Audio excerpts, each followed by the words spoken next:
The vast hall of the Xiphorian Galactic Palace shimmered with 100 lights, each reflecting off crystalline pillars carved from the bones of extinct cosmic leviathans. At the center of the hall, King Vorin, ruler of the Xiphorian Empire, paced impatiently. His massive claws scraped against the polished floor, and his glowing, insectoid eyes glinted with malice. Across from him stood a solitary figure, human woman Diplomat, the only representative of Earth in the Galactic Council. Dr. Alina Vostrakov, your people grow bold. Human, Vorin hissed, his voice resonating like a swarm of buzzing hornets. They dare to negotiate treaties on our terms, thinking themselves equals. And yet, you sit here, unarmed, as if your frailty could shield you from the consequences of arrogance. Alina tilted her head, her sharp gaze unwavering. She wore a ceremonial robe of Earth's finest silk, embroidered with the intricate patterns of the ancient Slavic tribes. Her calm demeanor unnerved even the Xiphorian guards who flanked the throne. Your arrogance blinds you. Your Majesty, Alina said softly, her voice carrying a quiet authority. Power is not only measured by armies or stars under your control. Sometimes it's measured by knowledge, patience, and resilience. Vorin laughed, a sound like grinding metal.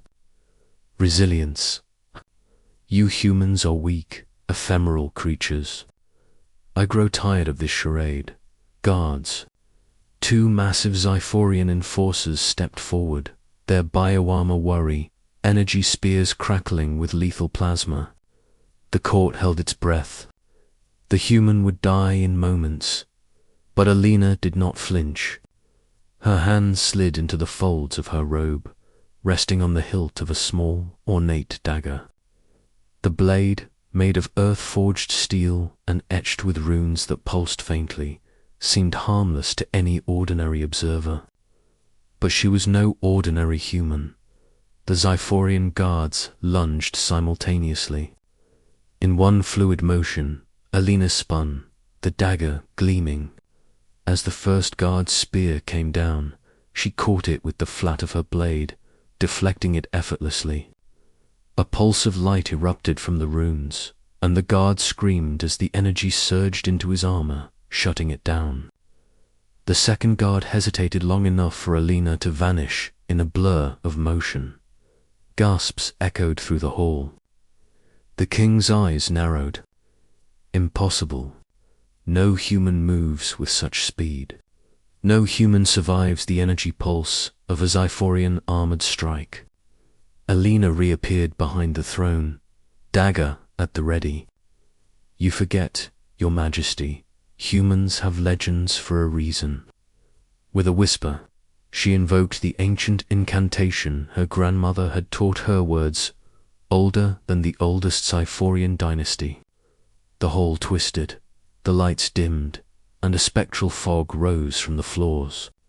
The once solid pillars seemed to shiver. From the mist, shadowy forms emerged, spectral wolves with glowing eyes, twisted branches that coiled like serpents, and in the center, a towering figure cloaked in darkness and fire. The Baba Yaga. Vorin staggered, his fear barely contained. What sorcery is this? Guards, do something. But the guards froze, paralyzed by the apparition. Alina's calm voice cut through the panic. I am not merely a human diplomat, King Vorin. I am the Baba Yaga, the protector, the one your myths never truly understood. And you just tried to kill me. The spectral Baba Yaga advanced. With every step, the hall distorted further, shifting into a nightmarish forest where the Xiphorians' technology faltered.